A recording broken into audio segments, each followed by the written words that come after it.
So, good evening and welcome to It Should Be About Something.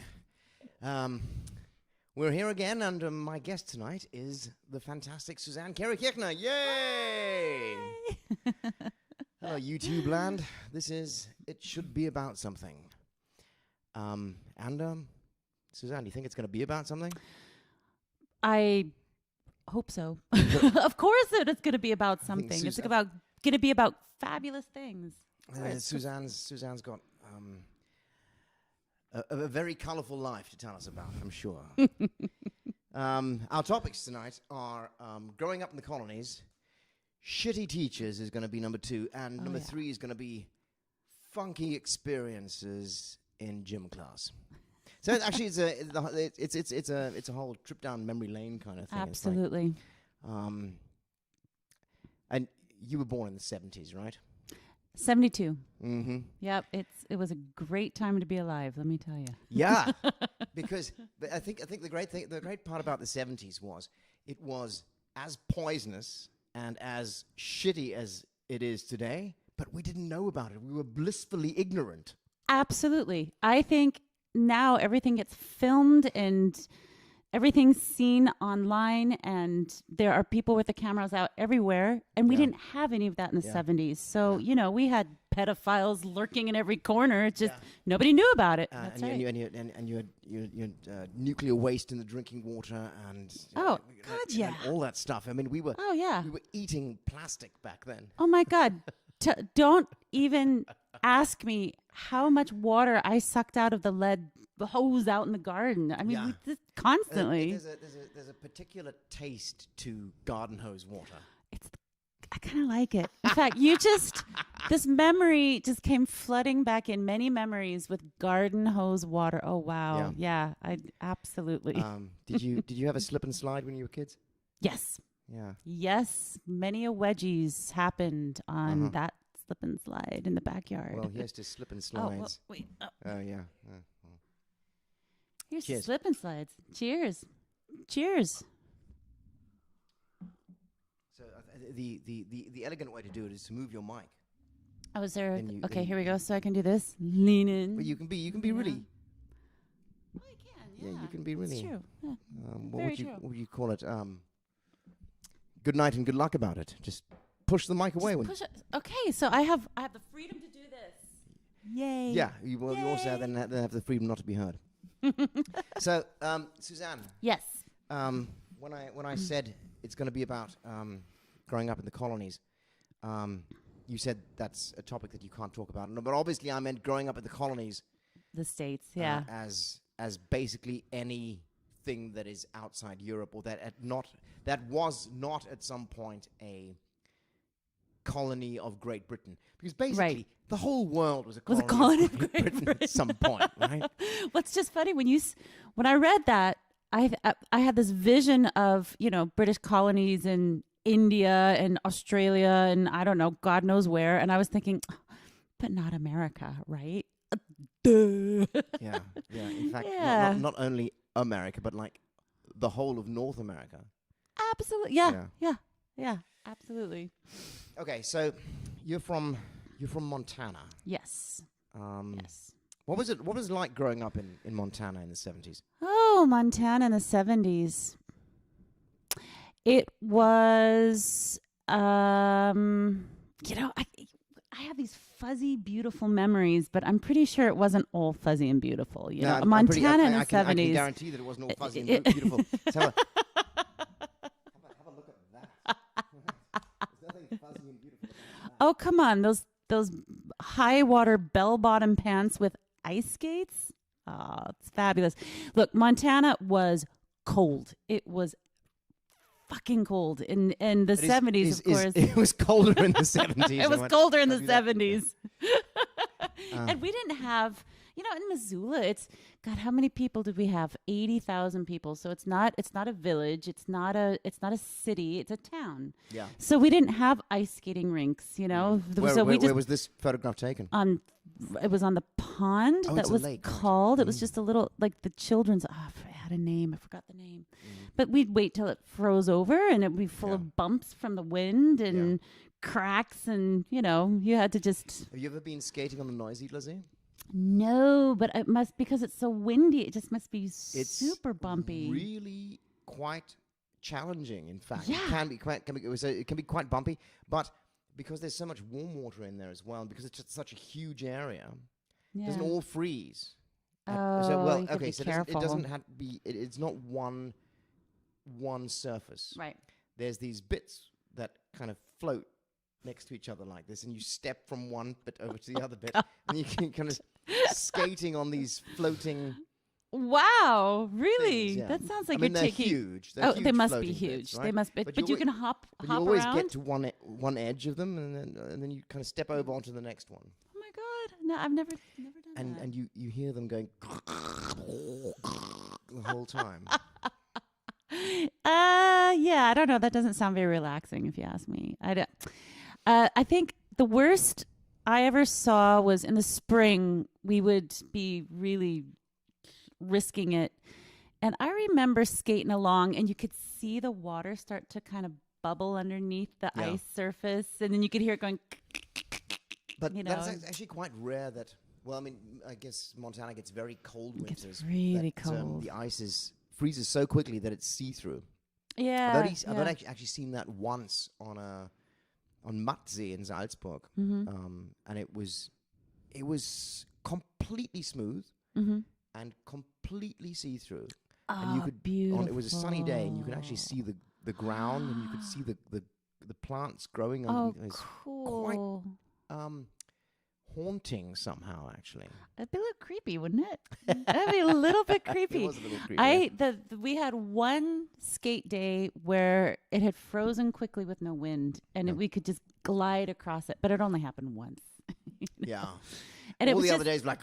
Oh, God. And I just remember I remember one year for Christmas, I got my Bonnie Bell Kissing lip gloss. What were they called? Bonnie Bell, like root beer flavored and Dr. Pepper flavored. Oh, they were fabulous. I'd like eat the whole stick in a day. They were wonderful. And I just remember skating around and my hair froze to my lip gloss because it was that cold, right? And it was like, and I had to it would go and kind of rip off my lips. It was fabulous. Yeah, we would have cold snaps. Lip gloss is fat as well. Oh, greasy, God. so, it was great. So it would just get, freeze, it would just get, it would just, I don't know, it just felt, okay, maybe it felt like a block of ice, gooey ice on my lips, right? And then winters would sometimes be so cold. I remember walking to school and my hair would freeze. I would get these like icicles going on, right? They looked kind of cool. But we get to school. Ice dreads. Like ice dreads, right? Exactly. And I would get to school or be walking to school. And if you breathe in, like the snot freezes in your nose. And you breathe in and it sticks. And then you breathe out and it goes dunk dunk. Yeah. And you breathe in and it goes gunk gunk. I loved that. I thought that was so cool. And then I would get to school with my ice dreads. Kids in the 70s were much easier to entertain. You were entertained by snot. Yeah. Oh, frozen snot is very entertaining. But then we would get to school and it would just be all the kids. The minute you get inside, your digits start to warm up and it's so painful. And you just have kids bawling. It was really painful. Wow. Your toes and fingers would start to, the circulation would start to come back and it really hurt. So you walked to school in the frozenness. Oh God, yeah. I remember. Your dad's a teacher, isn't he? Yeah, my dad was a professor at the University of Montana, and my mom was a voice teacher. And I just remember some of these dark, bitter, cold mornings getting up, and I'd be like, Mom, you've got to drive me to school. It's 20 below zero. She's like, no. And she would turn back over, and I was like, Mom, you have to drive me to school. It's 20 below. And I'm carrying a fucking French horn. A French horn. Why did I choose to play this? How long did you have to warm the French horn up before you could play it? Oh, I didn't play it right away. It was usually sitting around the hall or something. So I never. One time I was in marching band, and they couldn't. And the French horn, usually when marching band, they play a. Oh God, what's it? A flugel horn? I think it's called a flugel horn, and it's a horn designed for marching. Oh, really? Yeah. I did not know that. Well, now you know. But but as a 6th grade marching band, they didn't have the funds to be buying, 11-year-olds. Yeah. Flugel horns or whatever they're called. I can't remember what they're called. So I was marching along with my French horn, which they don't march well, right? Carrying it like this, and I would bash my lip bloody, and then that was cold. That was a cold morning. So you had marching band in the middle of winter. Yeah, we'd have March, April. I mean, our winters last forever. You have to get out and start actually doing things, otherwise the year's gone, right? Absolutely. Yeah, that's right. That's right. Yeah. So actually, I have a question for you viewers out there in YouTube land. Like, we got anybody from the colonies? Like, who grew up somewhere exotic? And by exotic, I mean anything outside of the borders of Austria. Why don't you drop us a line Montana? And tell us where you are. Really exotic. Did anybody write back? Oh. Yeah. So Donna Libby says, days before seat heaters and self-starting cars to defrost, warm up. He got in. Yeah. Oh my God. Totally. We had this is hilarious. I'm glad you brought that up. I remember my parents, we had to plug in the car. Yeah. We had this huge extension cable, and they would have to plug it in, I don't know, at least 30 to 45 minutes before you got in it. And you would go shopping or whatever. And everybody would just lock the cars with it running. So you have an entire parking lot with all the cars running, but locked. Yay, the environment. We didn't know there was. We didn't even know there was one back then. I know, but you could not restart the car. Yeah. And of course we didn't have seat heaters. It was, and then you have to scrape off the frost off the inside of the car. Remember that? Oh God, yeah. When I first came to Vienna from South Africa, it was the first winter. And I was working for a courier service, and it was 15 below in Vienna that year. Oh, ouch! And I got into this van that I was driving, and I stuck my hands on the steering wheel, and my hands froze freeze to on the steering wheel. Right? Yeah. That was. Yeah. What the fuck? Yeah. And I remember scratching the ice off the inside of that windshield several times that year. Oh God, and I think the year after was the year that it snowed so much that they filled up the Wienfluss. It must have been 93 or 94. It snowed so much in Vienna they that put they it in the dumped all the Wienfluss. I remember. snow in the Wienfluss. Yeah, I remember seen so that. Much, I'd seen lots of snow before, but not in Vienna. Where did you see snow? Well, my dad's Viennese, so we used to come to Vienna to visit family here, and when we went skiing the odd time. But I mean, the first time I saw snow, I was 6 or 7, I guess. Okay. Snow back then in South Africa was very, very rare. I bet. Yeah. It snows more now. Really? Than it used to snow then. Oh, that's interesting. Okay, because in Montana gets a lot less snow than it used to. That's for sure. God. Huh. I remember one night, or it was one day, our heater went out, and it was in the middle of a cold snap. Yeah. Oh God! And my mother was, she just saved the day. She put on her mom cape and her mom I don't know, Wonder Woman outfit. And she would get up. Before we would get up, she would put a space heater in the bathroom, and she would put a space heater, and she would go down into the kitchen and turn on the oven full blast. But everything that had a door was shut off, right? Yeah. So it was just space heaters, I think, in the bedroom. We had 3 of them maybe. Yeah. So, and she would warm up the kitchen and the bathroom, and that was it. But I would get up, and I had to scrape all the frost off the inside of my bedroom window. Yeah. And I remember snuggling down, and I would poke my nose out, and I could see my breath like in the bedroom. In your bedroom, In the yeah. bedroom. I mean, that was miserable. And Yeah. that was maybe, I don't know, 3 days, 2-3 days, something like that. God, that was rough. What were summers like in Montana? They were gorgeous, gorgeous. And on a hot day, it was such a arid, dry climate that you could just cool off in the shade. Like there was, you know what it's like in the humidity. It's Yeah. really hard to cool off. Yeah.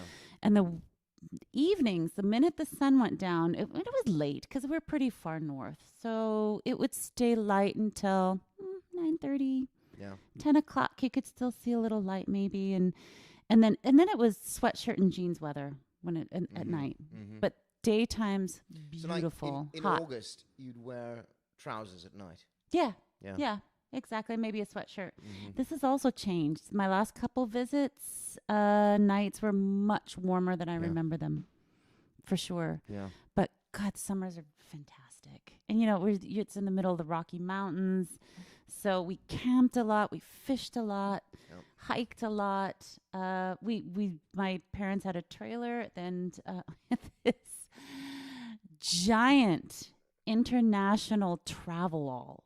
Does anybody know what an international travel-all is? No, I'm It's pretty like sure a you don't. glorified Winnebago kind of It's thing. massive, huge. International's the company. Yeah. They actually make trucks. Yes, Yeah. they make trucks, and it was puke ochre colored, and Puke ochre. yeah, That's puke a 70s ochre. color. It is now. It's an a official 70s color. People Exactly. use it in their kitchens, like right next to the orange. Yep, that's pretty much it. But it had an engine that was so powerful that my dad could haul the trailer up, over mountain passes and through little tiny dirt roads up mountains. And when I'm little, I was pretty sure he was driving up a cliff, but I don't think it was a cliff. But it felt like it when I was 8. Did you have worse vertigo when you were a kid than you do now? No. Now it's terrible. Really? 'Cause I have terrible. virtually no vertigo anymore. But as a kid, I had terrible vertigo because I'm I the remember that as opposite. well. Like driving with my parents, like on holiday or whatever, right? And God, I used to hate being on the side of the car that was close to the precipice because it would give me the heebie-jeebies. It Yeah. really would. Yeah. No, I have none of that anymore. Oh God, I'm funny. I'm just the opposite. As a kid, I would tow a cliff and nothing, and now I can't even. Oh no, Yeah. no. I remember. I think even as late as 16 or 17, we did a hike up Monte Source, which is the highest mountain in South Africa, and it's this huge plateau, and parts of the plateau are kind of breaking off. Yeah. So you've got these fingers sticking up at the side, and you can actually walk along the plateau and then step over this 50-meter drop onto one of these fingers. Oh right? yeah, no. And we're hiking along. My dad's like, "Yeah, let's just go over there and get a photograph. It's a good photo op." Steps over, walks over, and I'm like, "What? Oh What? wow, Right? wow, And yeah. this year we were in South Africa in January, and we were in a very similar area, and it doesn't bug me at all. That's And like we were on something called, I think it was Leopard's Rock, which is an overhang, and walk right up to the overhang and look down, and it doesn't bug me at all. count your lucky stars, because my vertigo is just seems like it's getting worse. God, we went on a hike. We were up at Glacier National Park a couple of years ago, three years ago. Is that in Canada? It borders Canada, and it part of it is in Canada, so it straddles the border. And there's a trail called forgot what it's called. It doesn't matter, but it's one of the you're walking along, it's beautiful, and then you kind of go around the bend, and it's basically a trail just carved into a rock wall. Oh, nice. And it's got a little handrail, right? I could hardly breathe, and I had my husband's hand in front of me in a death grip, and I had my other hand on that rail in a death grip, and I couldn't look because it was straight down drop, but not only a straight down drop, it was this massive panorama view. I mean, it's just kind of like, it's like the world just ceases to exist underneath of you. I mean, and it was stunning, but oh my God. Difficult to consume or difficult to enjoy. It was overwhelming. I had a very, very similar experience to that a couple of years ago in Utah. We went to Bryce Canyon? not Bryce Canyon, Arches National Park. Yeah. And the delicate arches up, you kind of have to walk up this mountain, and you also walk up along this path that is literally carved into the side of this mountain, and there's people coming towards you, so you're sharing space with them, right? Same in Glacier. Yeah. It can be, if you have vertigo, it can be really challenging. Oh, that was rough. That was rough, and I thought I had broken my husband's hand. I didn't. It should be a bad thing because he's a guitar player. Exactly. I know, right? Exactly. So you have a son. I do. And he has grown up his entire life in Austria. He has. He was born here. What do you think is different about the way he's grown up here to the way that you grew up in the States? Oh, I think it's really different. His experiences. I mean, basically, he's a Stadtkind. You know, he's a child of the city, and the things he's experienced are so different than my personal experience, because Missoula, you find yourself sometimes going, you don't know what you're talking about, you know. if you'd grown up like I grew up, you know. Julian, if you're watching this, I never do that, right? But I basically grew up outdoors, and I was outside a lot. I was very physically active. There's lots of ballet Oh photographs. God! Oh, I've got a story about that. That's for It's another ballet photograph. Outdoor ballet. Tons of ballet, tons of dancing.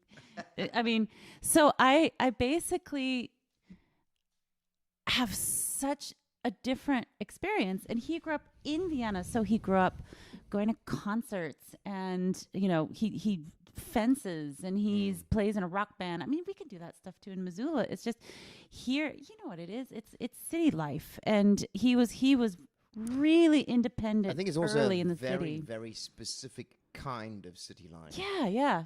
Which is why I wanted to call this part of the show actually growing up in the colonies, because I think there's, even if you grew up in a city in another country, it's not the same as growing up in Vienna. And I grew up in Johannesburg. Right. And boy, when I came to Vienna, I couldn't believe I'm actually in a metropolis. I know it. Because you can always see the sun. Yeah, right. That's right. There's no high buildings. In downtown Johannesburg, it's skyscrapers. Yeah. I lived in New York for a while, so I know exactly what you're talking about. And I mean, New York's a whole different category, right? Yeah, sure. But when I got a job driving for a courier service, and I think on the second or third day, I was like, so where's the downtown area of this place? Yeah. And Julian, it's such a safe, I mean, they call it the biggest village in the world, right? Yeah. Vienna is safe. It's a big city, and it's a safe city. So Julian had a lot of freedom. As a kid, at the age of 8, he was already taking 2 trams to school on his own. Or he would come home. We started that whole process at 8. And by 9, he was taking trams to school and back. You know, he wasn't heading, across town or something. But at a very early age, I felt very comfortable with him on public transportation. And I think I started taking public, I must have been 12. yeah, I mean, it was probably around, I don't know when he started taking public, like out, like going. No, but I mean to going school. around. I mean, to I school. think I started taking public transport to school when I was. In 12 Johannesburg. in Yeah, right. Yeah. And here I he mean, was 8. Public transport in Johannesburg is crap. Oh, was it? It is basically non-existent. Okay. You can take it in the mornings and at the end of the day. Like if getting home from school could also be a challenge if you got away from school at 2:30 instead of 2:15. You might have to wait like half an hour for the next bus. Okay. And this is a city that has, at that point had 5 million inhabitants. Did you feel safe? Yeah, actually I did. Okay. I never got into a serious fist fight or like an altercation in Johannesburg. I did in Vienna. I got attacked on the street once in Vienna. Get out. Yeah. In Vienna. Okay. Yeah, who would have thunk? No. Nothing like that ever happened to me in Johannesburg. But in Johannesburg, like you'd go out, and especially at night, like in shady downtown areas, you think, I don't want to hang around here too long. Yeah. You really, really rarely feel that way in Vienna. No. Like even if you read Rare. the Heute, even if you read the Heute magazine, on that day you don't. It's really rare. Yeah, it's true. I feel safe. I've had a couple things happen to me that were not great, but it nothing tragic, and I feel safe with my son going out. Like I feel confident with him out and about, and I have for a long time, and I just know, like I have family in Washington D.C. and they can't let their teenage daughter go out and about. It's just a different city. It's a different. Do you really think it's a matter of they can't, or are they too afraid to let her? I think it's. I mean, I had a friend who lived in New York when I was a teenager, and she lived in a suburb of New York, and she'd commute into the town, into the city at night to go out. Right. But she never said that it was a problem ever. I lived in New York. I used to go out at night. I used to take the subway into Manhattan and home alone, and I felt fine. I never felt, but I also didn't go to. There's areas you just don't go to. So, sure. Yeah. And in Vienna we don't really. Well, I think there's nowhere in Vienna where you would say after. You shouldn't go there. Right. I can't think. Viewers, if you have an opinion, I don't know. Maybe I think that's a very good question. Is there really places in Vienna you would say, okay, after dark is a no-go? I mean, I've heard about the Prater area can be sketchy, but I've been out at the Prater at night. But the Prater can be sketchy in the daytime. I think it can be even sketchier in the daytime. Yeah, and you see a lot of drug abuse and alcohol abuse, but as far as like women, I mean, of course, bad things happen, but the number of bad things that happen in Vienna compared to, I don't know, Johannesburg or New York City or something, I think it's just different. I came here when I was 21 years old and felt safe 90% of the time. So, and that's pretty damn good. In fact, I had more weird stuff happen to me in Montana. Yeah. I had some creepy stuff happen to me. So, it's. So, okay, I think creepy stuff is actually a good segue to our next topic, which is shitty teachers. Now, it's just going to put this out there. I know that there's a lot of teachers who are really great. Yeah. And we've got to meet a lot of them through the English Lovers. Oh, because they come to see our shows and they bring their students.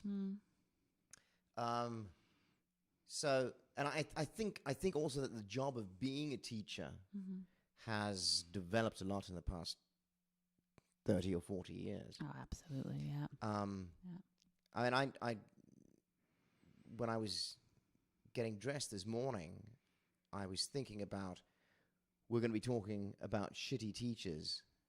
And one of the first things that entered my mind was, I had a teacher in 1980 or 1981, and it was, she slapped me several times in class, in front of the whole, in front of the class, right? What? And that was not uncommon. Wow.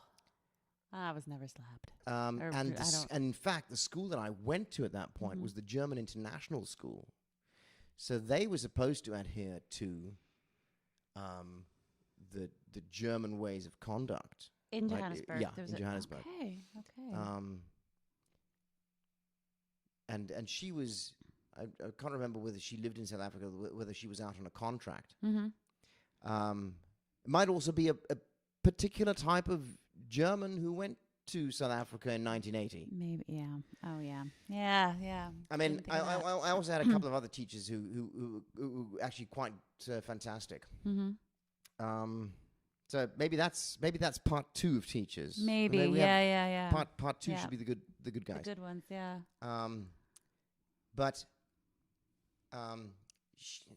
So I just transferred to the school from somewhere else completely, and it was a huge difference for me suddenly going to this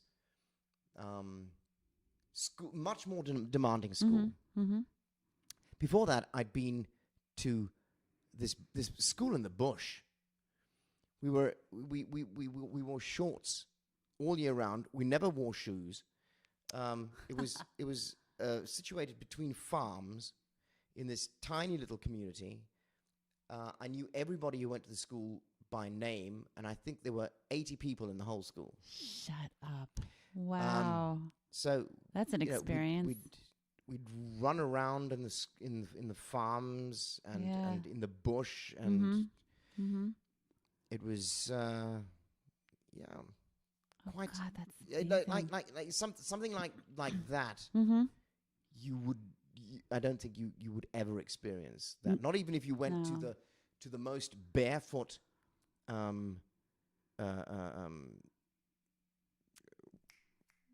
what's that guy dancing my name? I don't know. It'll come to me. Okay. But anyway, even the most liberal barefoot Steiner. Oh, right. Exactly. Yeah. Not even at that kind of school would you have this amount of freedom of just being a kid. Yeah. Right? There's a school. There's several actual one-room schoolhouses that are still functioning in Montana. What's a one-room schoolhouse? It's one room. It'd be a room I see. this size. So everybody's in one class. Everyone's in one room. Yeah, They're tiny. Yeah. There's these tiny, ranching communities and tiny little villages in the middle of nowhere. And is there one teacher who teaches everything? One teacher teaches everything. And this was in national news a couple years ago. There's a place in Bynum, Montana, which is right on the Rocky Mountain front. And I actually have friends there that own a huge ranch. And it was my friend's grandfather that was a teacher there. He was the teacher there. And he started back in, I don't know, I'm going to say the 40s or 50s.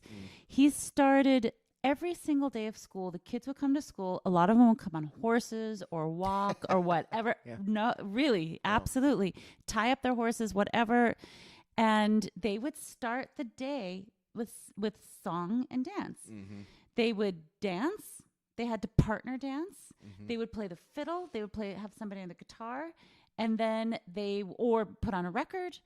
And then they would sing. And they learned how to sing harmonies. And it wasn't, some were hymns, some was sacred and non-sacred music. It didn't matter. But they learned how to sing harmonies. And they did this for 1 hour before their studies began. Right. And my dad's was a choral conductor at the University of Montana, and he had some of these kids from the school in his music program. And they were some of the best musicians and some of the best people he'd ever worked with. One room schoolhouse, and they started and they still do it. Yeah. To this day. And there was like, God, I don't know, 10 or 11 kids there. Yeah. And then I remember the guy doing the interview. He was like, so do you all get along? Do you get in fights? And then the kids are like, yeah, sure. Sometimes we don't get along. But you would have the 12-year-olds dancing with the 8-year-olds and you know, it was all mixed up. But they said, but basically we don't really fight that much. The kids were adorable. And the teacher was like, yeah, actually they get along really well. And it's just, that's how they start every single day. And it just seems to press a reset button and put their brains into learning mode. So that's a good teacher story. Yeah. That. I think this school that I went to, it only had 6 classes in total, and we were also mixed. I think there were three years in the class that I was in, and we were just divided up by what corner of the room we sat in. And I actually know of a couple of schools. No, I know of one school like that in Vienna that a friend of mine's kids go to. And he says it's great for them because they cook With the different ages, right? It's all the ages together. Yeah.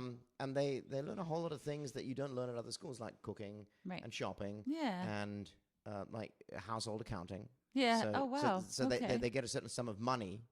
Oh, and then they have to budget it. They have to budget for the week to feed everybody in the class. Okay. They cook for themselves and stuff like that. And I think those are skills that we really need. Absolutely, it's called human being skills. Like if you don't have those skills, then you're not capable actually. That's right. That's very, very true. It's very true. I think there's a lot more to be said for can you sew a button on your shirt than I don't know lots of other things that we learn in school and that we get tested on. That's right. And that is just gone. Yeah. No, I think you're absolutely So on the subject of shitty teachers, I had this geography teacher, and she'd come into the class, open the book, and just start reading out of the book. So that's how it's done. And all we do for the whole lesson was write down what she said. Oh, God. So you basically copied what was in the book, what she was reading. Yeah. Wow. Yeah. Yeah, that's fascinating. My love of geography was great. Oh. Similar actually to my love of mathematics. Oh God. Okay. We had this guy in mathematics, and he was my kind of responsible for my class as well, and I was kind of rebellious around 14, 15, and okay. Well, let's put it this way. My rebellion started around 14 and 15 and kind of went on till I was 25. But I was no longer, I no longer had to suffer through him. Yeah. But, I was obviously having difficulties with something. Mm-hmm. I couldn't understand a thing that he was doing. I understood nothing of the mathematics that he was teaching us. Yeah. Were you otherwise good in the subject? I was really good at school. Okay. Like I didn't actually have to study much or do much homework. Oh, you were one of those. I just sit and listen during class, and that was enough to get me through. Okay. Except for mathematics. Right. I just did not understand what the hell he was talking about. It just wouldn't. It just didn't compute, right? Yeah. And at some point, he takes me like this, and he like pulls me outside the class, and he says to me, "So, Michael, what do you want to do with your life?" And I can't even remember what I answered to the question. I just remember thinking, "What a ridiculous question is that to ask me?" Yeah. Because I'm failing your class, and because you're incapable of teaching me. You don't have the you don't have the you're incapable of teaching me, and you don't have the patience to figure out why I don't understand what it is that you're trying to teach me. Now you're suddenly making it about, oh, there's something wrong with me, and there's not that. And what do I want to do, right? So it's this kind of pull your socks up, boy, and start excelling in my class. Yeah, Otherwise, sounds like nothing is going to come of you, right? Oh, please. No. Oh, God, I really would choose. What was his name? Do you remember? Yes. It was Mr. Beckedal. Mr. Beckedal. You can go fuck it all because look at this. He was a first-class asshole. Yeah, I had a first-class asshole, but mine was earlier in my academic career. I was 8 years old, and my asshole teacher was Mrs. Brandoff, and that was her name, Mrs. Brandoff. Actually, why don't you guys, if anybody's actually watching this show, we just got a comment. What was the name of the shittiest teacher you had, and what was the class? So Donna Libby's saying, junior year, I had a French teacher who came from the deep south, wanted to teach English, study hall and labs every day. French? I can't read it. French teacher taught us. What? I can't read that. So the French teacher taught you the following. What? All right, Donna. Junior year, I had a French teacher who came from the deep south to teach. So she was a French. So she talked like this. Did she talk like, hey, y'all, we're going to be parley some booing. Let's parley-voo. Right? It's a little bit like... That's a little weird. How did that ever happen that Austrians learned to pronounce a V as a W? I don't know. How the hell did that happen? Vicky. No, but like very. Very. I'm going to very. No, not. Instead of saying it's very cold, it's very cold. Oh, yeah, that's true. But they can say a V. It's true. But it's a victory. I don't get it. You know, it's so easy to pronounce that correctly. Got a French 1, and 2. Oh, we got it. So hey, y'all, we're going to be parley-vooing some Francais today. But she was doing an English class. Oh, in English class. Yeah. God. Okay, I got to tell you my story about Mrs. Brandoff. So she was this teacher who, when she entered the classroom, she would make all the pupils stand, face the flag that was the American flag hanging in the corner, hand on your heart. I pledge allegiance to the flag of the United States of America. Okay, the biggest American propaganda ever is the Pledge of Allegiance. We had to stand. No other teacher did this. In fact, I think the teachers had to make the students pledge the allegiance once a year or something. And most of the teachers, my hometown is really quite liberal. I'm very educated. There's a university. It's this little kind of hippie bubble in the mountains, right? So most of them were just like, oh, they've got to pledge the allegiance. Not Mrs. Brandoff.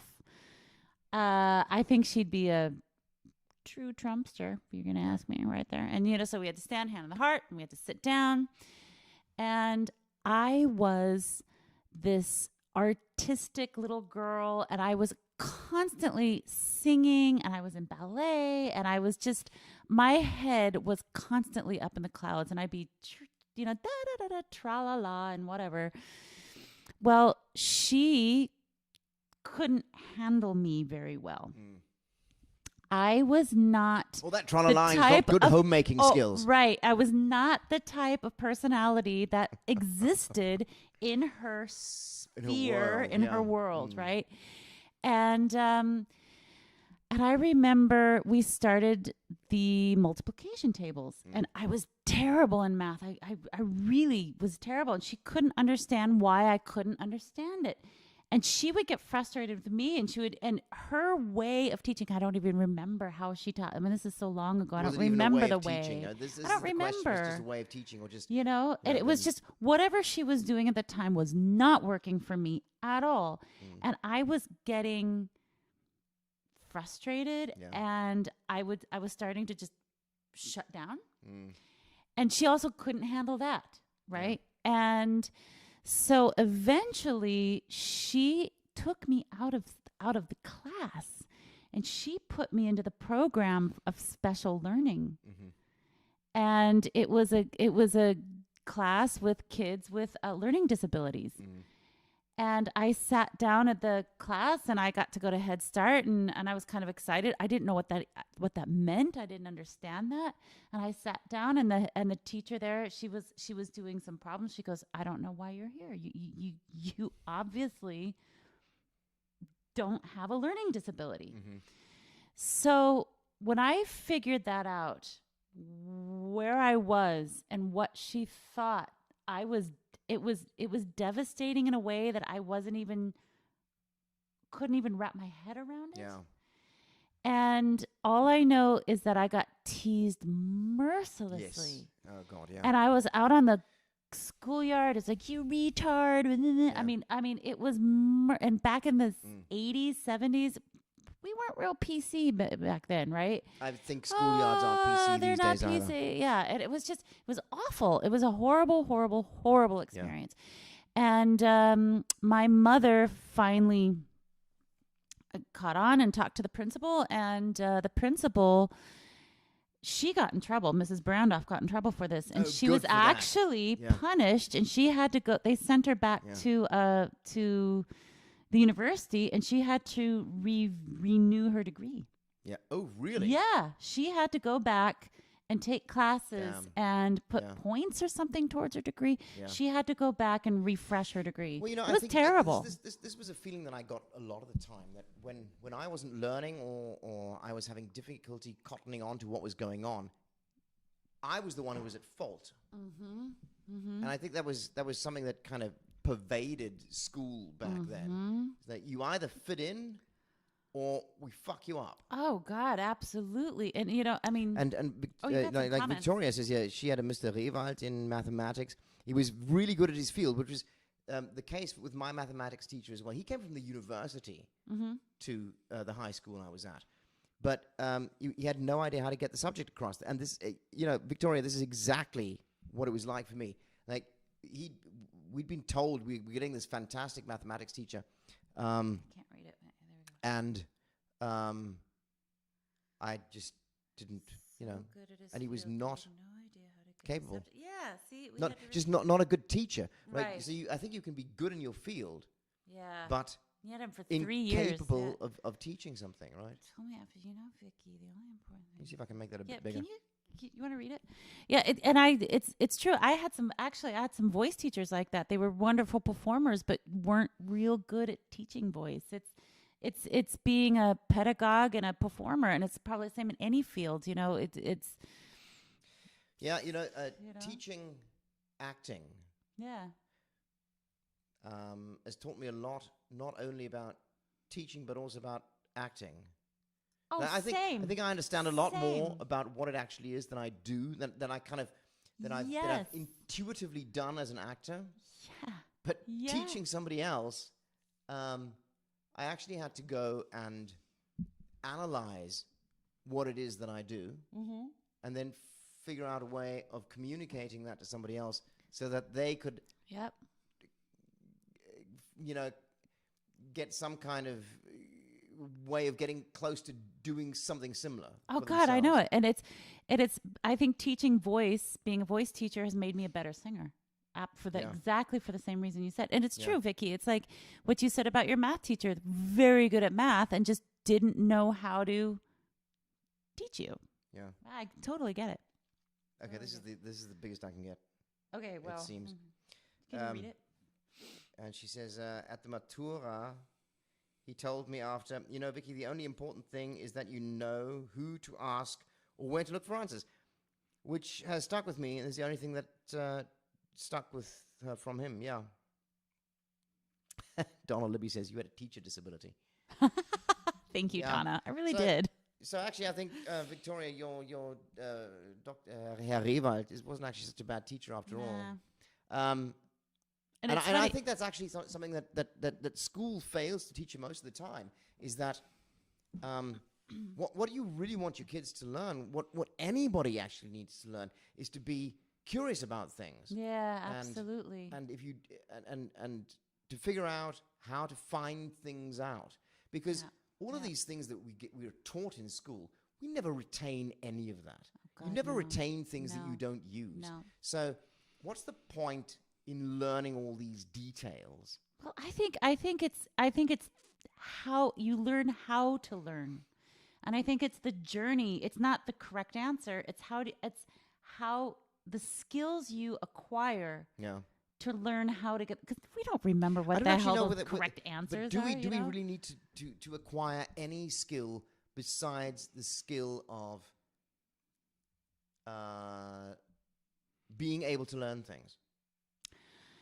Maybe that's the only skill you ever need. Yeah, Because- maybe. Because no matter what, I mean, life is just a series of challenges. So Right. every new thing you do, you have to learn how to do it. That's right. Like having a video podcast. I didn't know how to do this 6 months ago, Wow. and I've spent countless hours online with tutorials and just figuring out how to do this. Yeah. So it's a mindset, and I think Right. that's the most important thing that any school should teach you is the mindset right. of I want to do something. I'm going to find out how to do it. That's right. That's right. Absolutely. I think it's getting back to what you were saying about that school you were talking about, learning how to be a human being, but it's Yeah. also learning how to be curious and to question people and to question the higher powers and to Oh God, the higher powers. y- I went you to a know? convent for a while. Oh, shut up. I did. Yeah. And the first 3 years of school, I went to a convent, and I was 7 years old. And at 7 years old, I knew that those nuns were just dumber than shit, brainwashed, poor people, Yeah. poor, Yeah. brainwashed. And at 7 you realized that. I figured it out completely. Wow. God, good for you. Yeah. My dad. I still had to keep going to the school. Yeah. And My and dad- listen to all the rubbish Oh, that God. they. I mean, I'm not even talking about the religious stuff. I'm Yeah. just talking about the crap that they'd tell us in class. Oh God, it was. God, that's incredible. It's like my dad grew up in the 30s and 40s in Coffeyville, Kansas, which was the Bible Belt. Oh, your dad's And old. he just turned 89. Wow. Yeah, he just turned No 89. way. I've That's met him. I right. would Yeah, never you have. know my dad. You've I met would him. never have thought that he's that old. Yeah. And he grew up, it was his family. Like his parents, they were Baptists or I think Baptist. Yeah. So when he went off to college, he had I think the story was he had a teacher that said, all right, you can go on to, his parents wanted to send him to some evangelical or some Baptist college, whatever it was. And he said, you can go there, or you can go to this university and study music. He was very, very musical. And he said, and that this person basically changed his life. And the second he left his house and the second he got out of there and away from the family and started his process and real education, it was like he all of a Moving sudden away from the he could beliefs. see Yeah. what he'd grown up in, Yeah. and he never went back. And he's a very, very intelligent guy, right? Yeah. He's like you. He was very, very academic, great in school, super talented, has a doctorate or almost a doctorate degree. It's a long story. Doctorate degree in choral conducting Best and doctorates are almost doctorates degrees. Well- 'Cause it means you didn't get it because you were busy doing stuff. no, that they ended the program right at the end of it. Right. Like, so they ended, so he doesn't actually have the piece of paper, but then he got a job anyway, so it didn't really matter. But it was like what you said, it's if the second he stepped away from his surroundings, he could see what it was. It's like looking at a painting. Yeah. If you're in the middle of it, you don't see it. The minute you step away. Is this, you know? okay, so this brings us back to growing up in the colonies. Do you Okay. think you've stepped away from your surroundings? Oh, I can see that painting now. So, yeah, but Yeah. how clear is that actually? Do you think that applies to you as well? Oh, absolutely. I stepping away from the entire United States right now. I just have to say I am so happy to be in Vienna, Austria right now. That's all I'm going to say on that subject. Hey, Pavlov's dog, nice to have you back. Pavlov's dog is like our most, besides Pavlov's dog and Donna Libby, they're our two most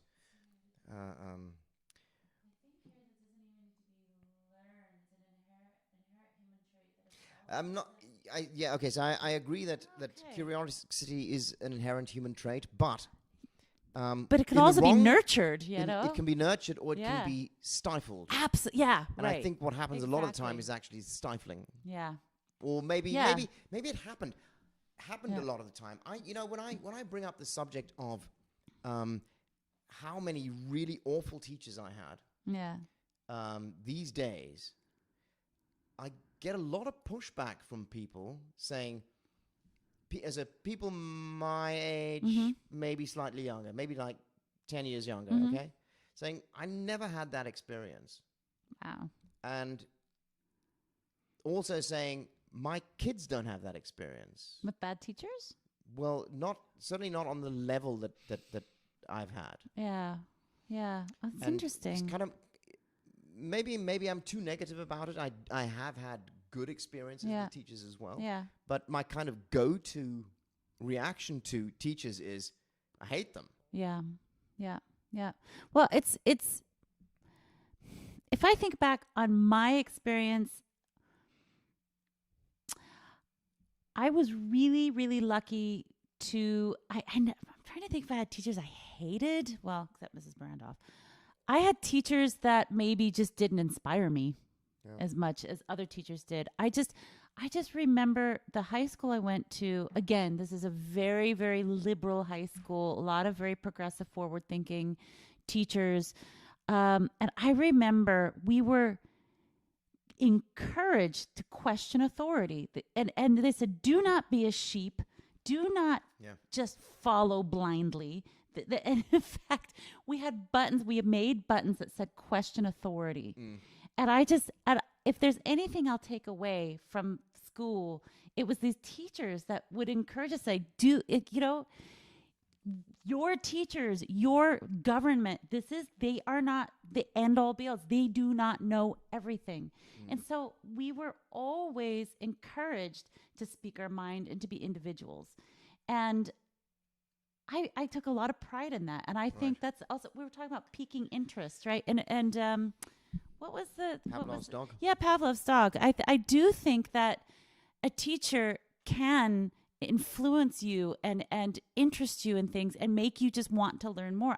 Of course, it's in us naturally as well. I agree with you, but I also think that I've sometimes walked away from some classes and teachers just with my mind blown. Like, do you remember those moments?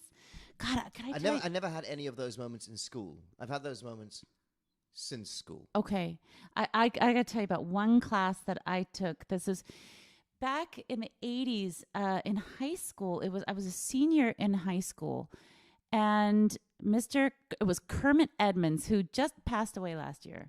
He taught a class What an unbelievable name. Kermit Edmonds, I mean, yes. I don't think anybody's been called Kermit since Kermit. The Muppet Show. Yeah, probably. But he offered a class called Thanatopsis, which is the study Thanatopsis, the study of death. Okay. And it was one of the most influential classes. And I have a degree at a university, and this was one of the best classes I have ever had in my life. And all of the kids who got to take this, it was only open for juniors and seniors. So there was about 15, 16-year-olds to 17-year-olds, last years of school. And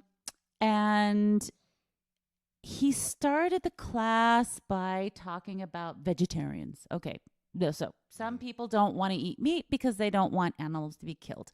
So we talked about that. And then he would talk about, and then there'd be in his curriculum, then we would talk about grief.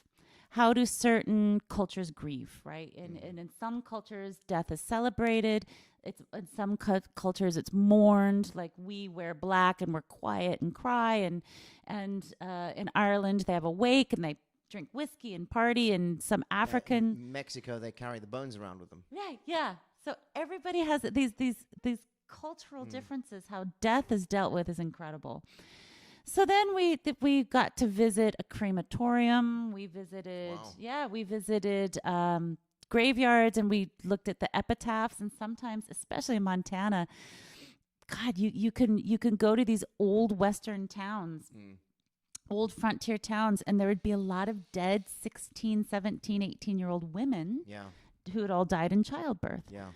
And then there would be the men dying in their 40s, 50s, as well. 60s. A lot of dead kids, lots of dead children. But the epitaphs, sometimes they were absolutely hilarious. Like these guys were salty, crusty old guys. I can't think of any right now off the top of my head. But if you look up Western epitaphs, they're just fabulous. So anyway, the course goes on. And then the last part of the course was war. War being the ultimate bringer of death. And it was this incredible experience. He brought in a panel of Vietnam vets, and there was maybe 3 or 4 guys, and we shut off the lights. We got out of class for 3 days. We sat on the floor, and those Vietnam vets, we were between the ages of 15 to 18, and we were old enough for them to open up, and they could talk candidly about their experiences. And we would ask everything we asked, they would answer. And it was, they did not hold back. And we were not old enough to be their peers because a lot of times they could have trouble opening up for peers. So it was therapy for them. And this is something I will absolutely, this was a game changer for us kids to learn about death and war from these vets. And then of course, I took the last class of Thanatopsis he ever taught because America, what was it? No Student Left Behind or something like that. They started the whole program. I think it was the Reagan era where they homogenized the curriculum in the United States, which was absolutely ridiculous. So they had to cut the course. But it was fucking great. It was great. Thanatopsis. Who would have thought? You learn so much about life through the study of death. Yeah, I think there's a lot to be learned about life through how we view death or what death means in your culture.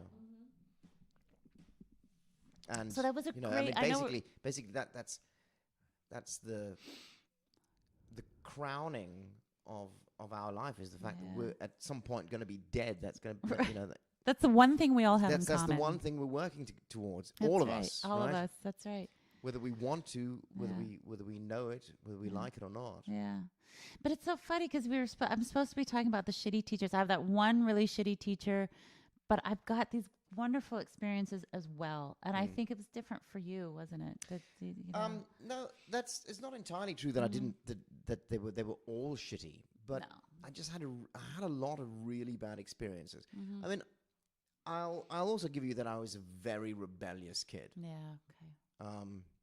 Enfant, what was it? Enfant terrible. Oh, yeah. If there was some mischief to be gotten up to, then it would be me. You'd find it. I would find it. Yeah. I got expelled from every school I ever went to from the age of 14 to the age of 24. I think that could be something you could be quite proud of, my friend. I've never heard that before. How many schools? I got expelled from the university I went to. Jesus, what did you throw up on the president? Or something? No, I think the reason I did get kicked out was because I started a students' union, and I demanded that they enact the statutes of the letters of the university statute, and they weren't having any of that. So they Wow. kind of came up with a bogus reason for kicking me out. Okay, all right. But fuck 'em. Okay. Yeah, fuck 'em. Yeah. But I think this is a good segue because one of my shittiest teachers was a gym teacher that I had, and he didn't like me from the day I walked into his class.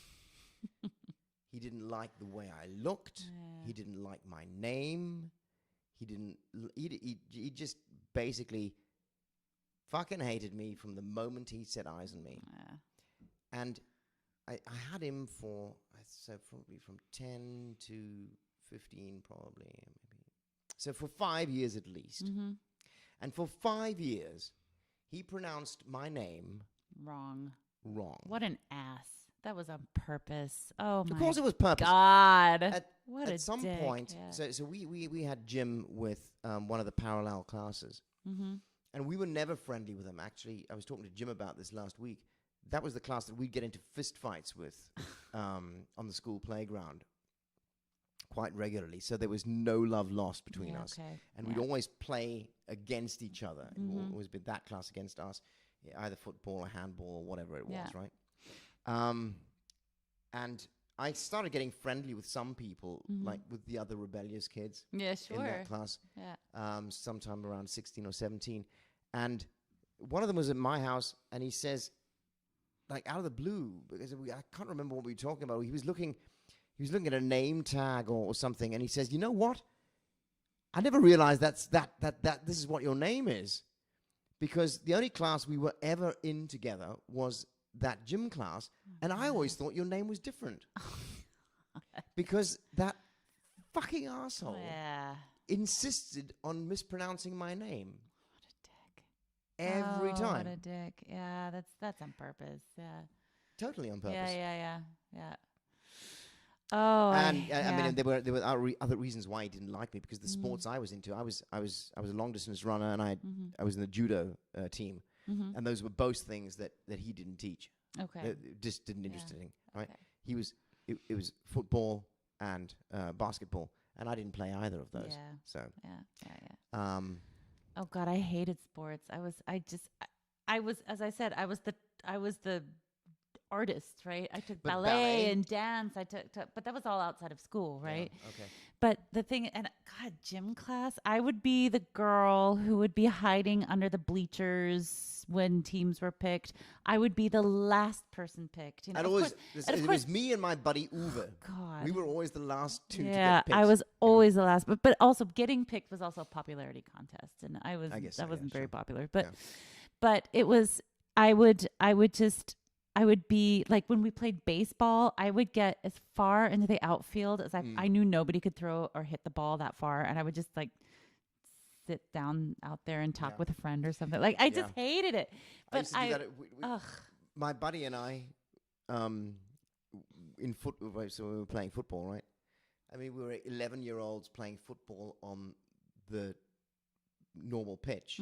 So we'd have books, and we'd be standing back by the goal, reading our books. Yeah, we'd just be out in the outfield chatting. Let the game, whatever it was that they were playing, whatever they cared about, be going on somewhere else, and we'd just be reading. Yeah. Oh God, same. If the ball came near us, we kind of walk towards it a bit and then walk away again.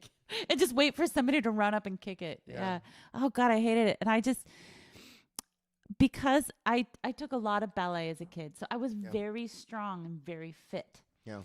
And we would be playing games, and I would, sometimes like if you'd be playing some of these games like kickball, where it's just kind of the last, it's the last, I'd always be like the last person, one of the last people in, because I was very fast and very fit. And I just remember, I have one really strong memory. It was kind of a fitness competition, and we were doing sit-ups, and we were going to see who was going to do the most sit-ups in the class. Well, doing ballet, of course the kids would tease me mercilessly about, I didn't talk much about doing ballet because I got teased a lot. Yeah. So we were doing these sit-ups, and we have the boys, some of the boys in the class are really good in sports and very enthusiastic little jocks, and we're doing these sit-ups. And everyone starts, and we going. And finally, it was down to me and this jock boy who we hated each other. We loathed each other. And boy, we kept going. And I think it was just the hatred that kept us going. But I could keep up with him. Yeah. And I just remember he was like, his face turning purple. He would rather have died than let me win. Oh, God, yeah. It was incredible. Yeah. I mean, it was just, but that was sports. Like and those are some memories. I hated it. But school's also so incredibly one-sided. So the school that I went to, there was basically only one sport that boys could play, and that was football. And then a couple of years later, they built some basketball courts, and then there was basketball as well. Okay. But so was it just general fitness? Like, kind of, is that what you guys would do, or? Well, I guess it could have been a lot more versatile. It could have been a lot more different flavors in there. But because of the guy that we had, we only did what he felt like, right? We very, very, very rarely did anything else. Okay. And there were lots of possibilities. I mean, the school had this fantastic setup. There were rings, and there was an indoor thing. The facilities was fantastic, but we never ever used them. All we ever did was go out and play football, right? Yeah, that's a shame. For 2 hours twice a week. Yeah. So I didn't care for playing football. Yeah. I actually did gain an interest for playing football much later. But the sports that I was interested in were just not catered for. Yeah. And I think that's a huge problem, actually. Yeah. Because you actually end up not participating in sport and possibly being marginalized within the class or within the school because you don't participate in the particular sports that are being so you're not a cool kid. That's forced down your throat, right? That's right. When we when we did occasionally do anything else, when we did get sent around the neighborhood on a 3 kilometer or 5 kilometer run. You liked that. I was always under the first 3. Sure? I never excelled at anything in the sports besides that. Yeah. And it's I think it's there's something that I just thought of. We did this competition once. He had us all line up at the pool, and it was a 25-meter pool. And he said, okay, so I want to see who can swim the furthest underwater. So you take a deep breath, you dive in, and you swim. And everybody was lined up along the pool. So some made it 10 meters, some made it 15, some made it 20, some made it to the end of the pool, right? And everybody who made it to the end of the pool got out at the end. Okay. So then it was my turn, and I dive in, and I swim to the end of the pool, and I got to the end of the pool, and I was like, I still got air left. So I turned around and I swam back. Wow. And nobody else did that. Wow. And I just thought of that now. And it was like, I was simply not geared to thinking in that box. You just said the right word. I was just... Exactly. Just like, I've reached the end of the box. I'm going to keep going somewhere else now. Yeah, that's right. Yeah. Instead of, I've ticked this... Right. I've kind of done this thing. Yeah. There's nowhere else to go. What is the next thing you can do, right? Yeah, right. Exactly. And it's funny if you're thinking in the box, like, I went to Ireland for a wedding a couple years ago, and we were in this tiny village out in the country, and they said, basically, if the boys who don't do sports, I mean, we're talking small environments, the kids who don't participate in the sports, they're really, there's nothing else to do. That's kind of all they do. So can you imagine, like, my son hates sports. He doesn't like football. He doesn't like any of that. He's a musician, and he likes he doesn't like fencing anymore, but different subject. But can you imagine being more of an artistic kind of a kid in that kind of, especially as a boy in that environment? Talk about the box. Yeah. So it's exactly what you just said, but in kind of the bigger picture, right? And if you're not a part of the sports environment, you're not. That's kind of all that's the social life. Yeah. That is the glue of the teenage community. Yeah. And if you're not into that, I think that would be really hard. Again, Vienna's different, and in Vienna there's just so much more here. It's city, so it's city life. Yeah. But I like what you said about sports kind of being just that example, but it really is kind of box thinking in some ways, right? Yeah. I wasn't into it, but God, people who are good at sports can excel in sports, and they're fantastic. They're artists in their own right, Sure. they really No, excel. I- And there's I nothing completely wrong with agree. that at all. Absolutely, no. Absolutely. Oh, but I was not. So I had one really positive experience. I was a freshman in high school, so I was about 14. And I had just stopped dancing. And so I was still kind of, fit and strong and stuff. But the what's it called? Leichtathletic. How do you say that in English? Track and field coach came to our gym class because he was trying to recruit some runners. And I hated running. Oh, boy. You were good at it? I hated it. And he said, all right, class, we're going to do, this is called the high jump, and this is called the discus, and this is that. And he was kind of showing this. And he was just kind of scoping for talent. And we were inside, and he said, all right, now we're going to do the long jump. Oh, no, triple jump. Right. And he said, the triple jump, you jump. You have to jump on your right leg, jump twice onto the left leg, jump again on the left leg, and then jump into the sand pit. Or maybe I said that. Let's just anyway, go with that. So we're just going to go with that. Okay. So it's called the triple jump, and that's how it goes. Yeah.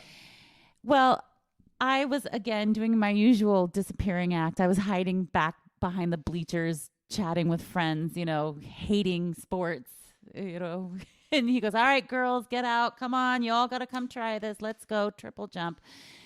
I was the last person to go. He's like, you, come on. You have to do it. I ran, and I had really strong legs. And But you're also tall. And I'm really tall. And so I literally did the jump, hop, jump, whatever. Yeah.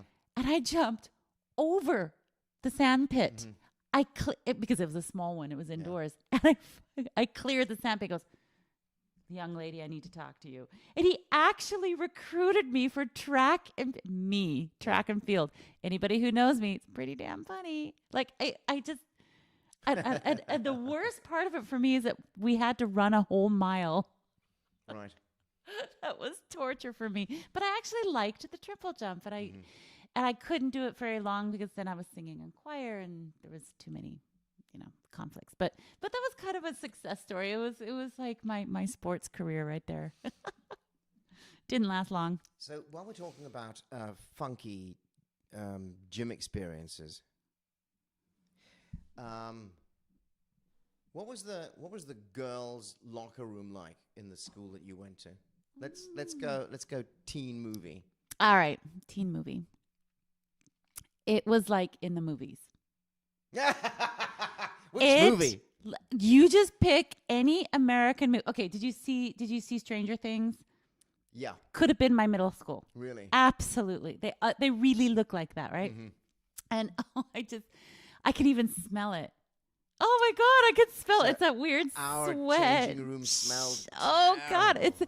it's like it was awful. It smelled like, sugar and kid sweat. I don't know. It was a weird thing. I did a show a couple of years ago at the Viennese Veterinär Institute, so the old Veterinär Institute, right? And there was this room that they used to use as the cooler for the animal carcasses that the vets would practice on. And it smelled like And that is kind of what our locker room smelled like. That is. I know what teenage boys smell like. That's pretty rank. Yeah, it is rank.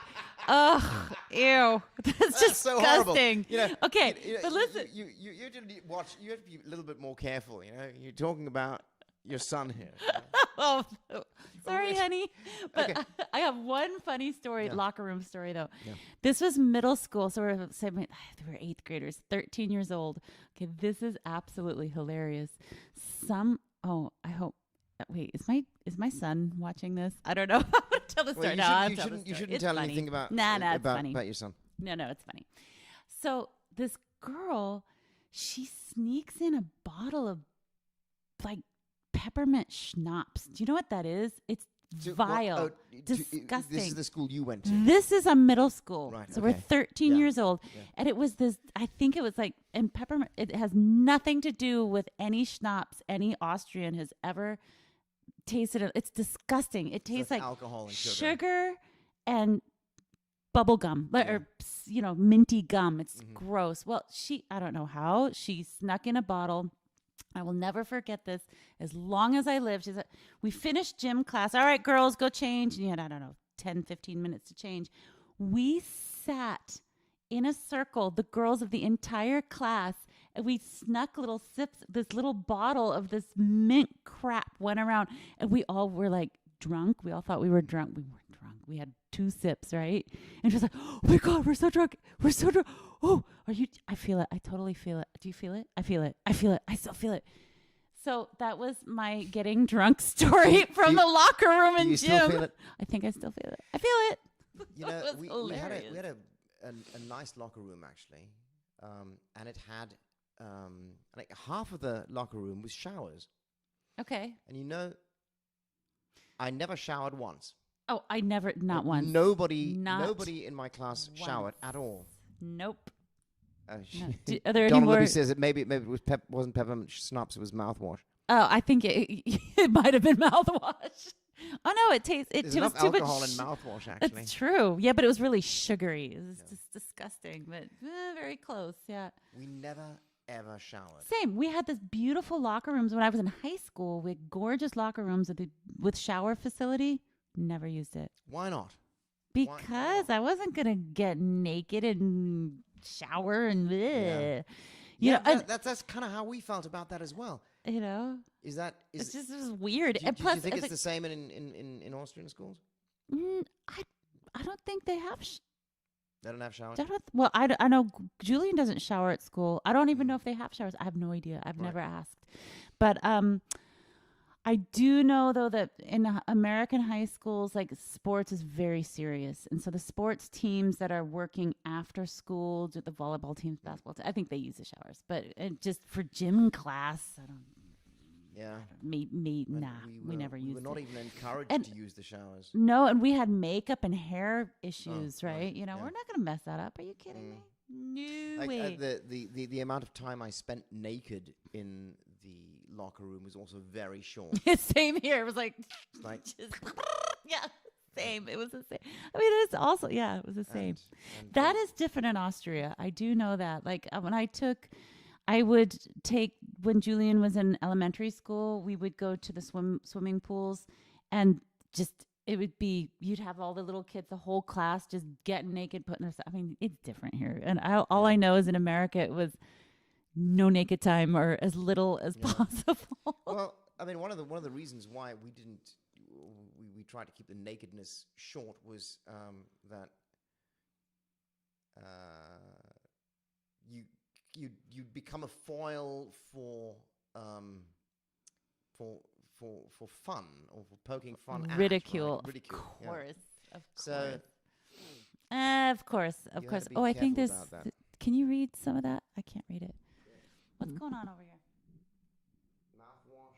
Pavlov's dog says yummy pfeffy. Yucky pfeffy. We never showered in school after sport, but because there was never time. Yes. Oh, yeah, and that's true. That drove me crazy as well. 5 minutes to shower. So right. when I was studying drama, right, we'd have these really full-on 2-hour improvisational physical things. Yeah.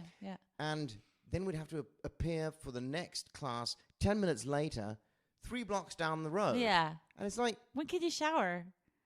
We'd get there and we're all completely sweaty. Yeah. What the fuck? Yeah. It would be really nice to plan that so that you can have a shower afterwards before you go to your next class. Yep. And where's the legit? Who's not thinking here? Like somebody's obviously not thinking. Exactly. Yeah, it's very true. Why do we have these facilities if we don't use them? Right. What is the point? I know. I mean, just save the money. Don't bother building showers because they're expensive. Our high school, as I said, it was a beautiful locker room. Beautiful. Yeah. Wow. Yeah. We did have a little scandal in gym class. One of the gym teachers, she was not allowed into the girls' locker room because of some incident that nobody could really talk about. Mm-hmm. And this is back in the 80s.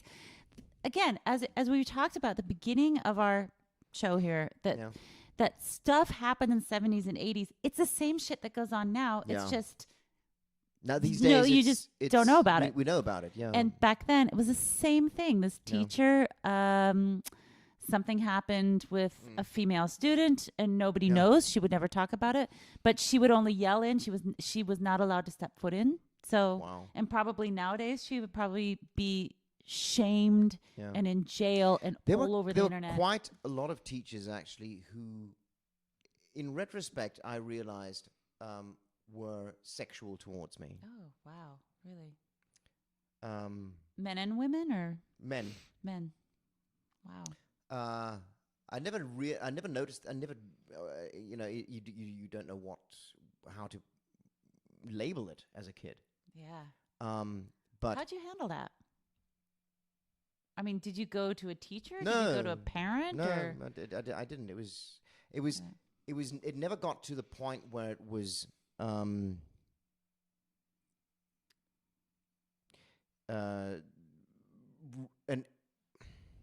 definite issue. Yeah.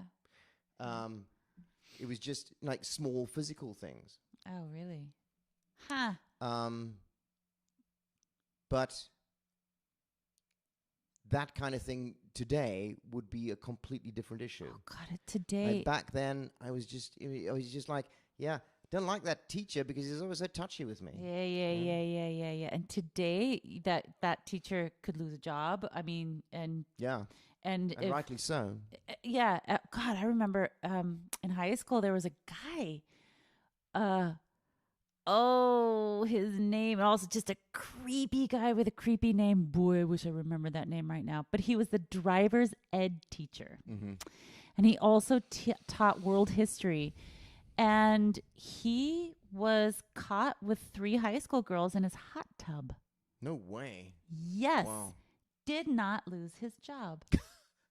Kept teaching. That is kept teaching. It's like the gym teacher, the woman who was not allowed into the dressing room. I don't know what happened, but it was something big. Yeah. Did not lose her job. I mean, times have really changed. Yeah. That's for sure. Okay, I think there's a couple more comments here. No, that's Pavlov's dog. Oh, okay. All right. Okay. Okay. So I want to actually close on the girls' gym teacher. Okay. So let's close on a positive note. Yes. So we had this awful old shitty guy in sports, and his name was Herr Schlapsi. Right? So he had the shittiest name. Wow, as well. I just got a visual I will not share with you. Yeah, no. Well, we all knew what it was like. We all called him Schlapsack. That's kind of what just popped into my head. Right, yeah. but okay, so maybe that's one of the reasons why he made so much fun of me, and he never pronounced my name properly. Yeah, okay. Oh, that's the guy. But it doesn't excuse it. No. But the girls had this very fit-looking, mid-30s. Hot. Oh, she was hot. Okay. And her son was in a class 2 years below me. Okay. And then years later, I started playing in a band, and he joined the band as a drummer. Okay. And we would rehearse at his place. And boy, did his dad have a nice collection of photographs of his mom. That was such a teenage fantasy. Like total MILF. Oh, God. Oh, a MILF. It was fantastic. It was brilliant. We'd rehearse at his house, and the house was full of these portraits and glamour shots Wow. of this And she of was this- stunning. of this gym teacher we'd all fantasized about for years. And suddenly, I was like up close, and That is occasionally she'd be there hilarious. and like we were salivating. Hey, over be her. like, hey, is your mom going to be there? Okay. Oh, God. Wait, she's going to be there. She's going to be there. All right. We got to practice at your house. Okay, that is she awesome. was so hot. And I think he kind of knew that we were like we kind of had the hots for his mom as well. Well, I'm pretty sure he figured that out. But he did have a really hot mom. Oh, that's hilarious. That's a good story. I like that. Good MILF story. Yeah. There we go. Yeah. And such I it's such a can't- lucky thing. You don't know whose house you're going to, because you call up some guy and he says, "Yeah, I'm a drummer, so why don't you come over to my house and we'll jam here." And you go over and it's like, Wow. Not bad. Score. No, I never had that. Okay, I'm just going to put this out there. None of my friends' dads were hot. did you have hot teachers? None of them. Yeah. I had one teacher. Actually, he wasn't my teacher, but he was, I don't even know what he taught, but it was a teacher I would see in the hall. Yeah. And then he would, he would get all the girls. It was quite the snail trail going on after this guy. It was pretty amazing. It was pretty hot. Yeah. Yeah. So I didn't have him in class, but sure wish I did. Yeah. Sure wish I did. So yeah, we did have one of those, but I did not join a band. I did not have none of my friends. Oh, one guy it was in university. It was my roommate's dad. Oh, he would come drink with us sometimes. He Really? was really good looking. Mm-hmm. He was good looking, but that was it. We just like, so is your dad buying beer tonight? Nice. Yeah. So yeah, good stories. What's the wait? Just to close, what's the Stings the Police song? Don't stand so close to me. There we go. Oh God. Yeah, That's Sting's it. a whole. I've been revisiting Sting and the Police a lot recently Oh, because I started following influences, Lil big Tommy influence. Bukovac on YouTube since Corona. Tommy Bukovac is my new favorite guitar player. oh, nice. Yeah, he's a Nashville session player, Okay. and he started this video podcast on YouTube. It's always about 10 minutes. Send me a link. It's super entertaining. Okay. He's the most amazing guitar player. Oh, send me a link. And he's full of studio stories, and Oh, he cool. played with Lionel Richie, and he played with like a ton of people. Wow. It's brilliant. Oh, I want to hear it. And he was talking the other day about how Sting is one of the most unusual musicians, Really? and how he's basically uncopyable. You hear a Sting song, you can hear from the song that it's Sting Absolutely. because of the way he arranges his music. See, he was taught not to think inside the box. Yeah. See? Yeah. There it is. And he kind of broke down one of these songs. Maybe it was Rick Beato, I can't remember.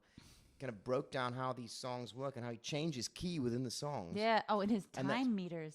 And that's such a Incredible. Sting thing. Yeah, that's right. I don't like all of these songs. Some of them Yeah. a little bit beyond my my reach. I don't Yeah. feel comfortable with all of his stuff. But that's really. I'm a huge you can fan. Really Yeah. hear Yeah. You that it's can, yeah, immediately. that's right. So, I think we're gonna have to do a show in several parts on what is so great about music, Yeah. and who are great musicians who've influenced us and stuff. And I think that would be you should probably come and amazing. talk to us I about would that. love I think to talk we're about gonna start that. we're gonna start a trilogy in 7 parts. I would love to be a part of that. I would really, honestly. Yeah, That would Actually think interests me a lot. that would be something we should get Guido to come and talk Yeah. about as well. Sure. And all of the people who've influenced him. Sure. Yeah. Yeah, absolutely. So, All right. Well, thanks for having me. thank you for being here. Yeah. Thanks for Unfortunately, we're out listening. of beer. Yeah, we need to So- go get more beer. That's why we're Everybody leaving. out there in YouTube land, thank you for joining us. I had a great time, Suzanne, and Suzanne's going to come back and talk to us some other time. Absolutely. Thanks. I really enjoyed our conversation tonight. Honestly. Thank you. Yep. And Thanks for thank being you. here. So, that was it. Thank you for being here. We'll see you again next week. Bye, everybody. Bye. Bye. Bye. Bye.